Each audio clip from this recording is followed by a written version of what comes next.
The shocking figure reveals the scale of the potential scandal within the Labour Party. The former spy claimed the MPs wanted big bucks for giving us help, with some earning between £1,000 and £10,000 per meeting, but they still wanted more.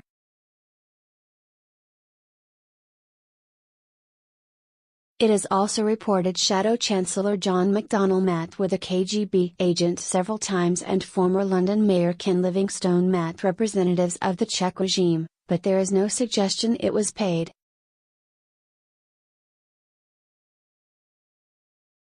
Defence Minister Tobias Ellwood wrote on Twitter, Corbyn, and others, meetings with the STB, the repressive Czechoslovak secret police and intelligence service, at the height of the Cold War, raises serious questions about his loyalty to Britain that should be investigated.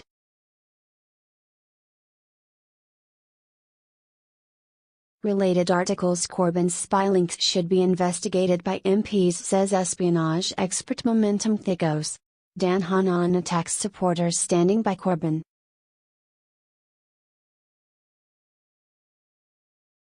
But Mr McDonnell said the accusations were ludicrous and lies. Meanwhile, Mr Livingstone said he had no recollection of meeting anyone from the Czech embassy and that Mr Sarkozy's claims were a tissue of lies.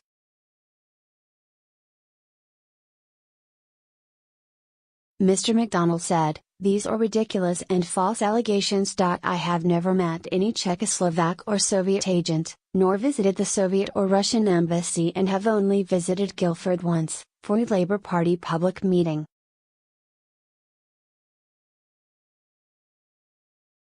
Shadow Foreign Secretary Emily Thornberry said the claims were rubbish, and speaking on ITV's Preston on Sunday said, "This is what the Tories were chucking at us last year, it got them nowhere."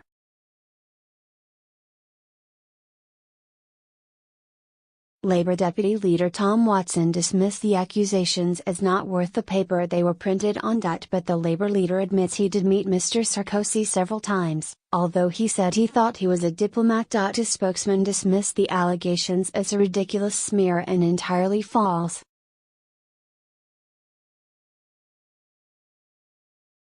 Professor Glees, an expert on the Stasi, East Germany's feared secret service, said, "The allegations are extremely serious and should be thoroughly examined by this committee."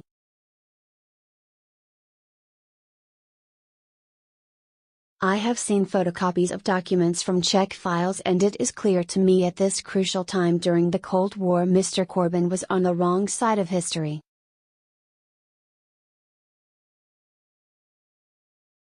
While Mrs Thatcher was doing her best to defeat communism during the Cold War, Mr Corbyn was meeting a representative from Czechoslovakia's secret police. "I think it was naive of him to consider Mr Sarkozy as a diplomat."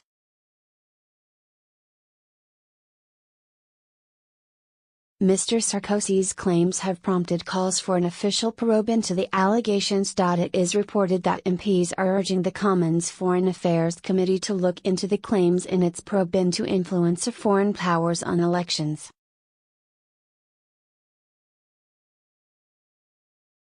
There has also been an online petition launched which calls for the Labour leader to make public any files showing his link to communist spies. So far, over 3,000 people have signed it.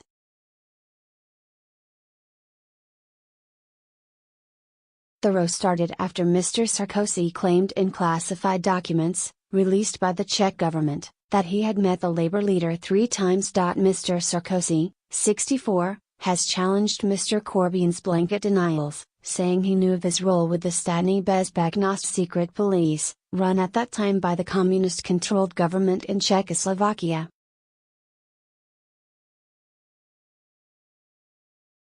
Mr Sarkozy said, "It was a consensual collaboration. He was our asset, he had been recruited. He was getting money from us. Recruitment was overseen and secured by Russians.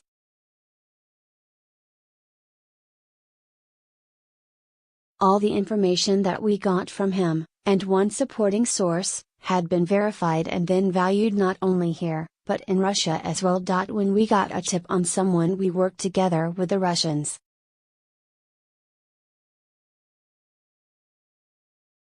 Corbyn admired the Soviet Union at the time. Money wasn't his sole motive. The Labour Party has dismissed Mr Sarkozy as a fantasist.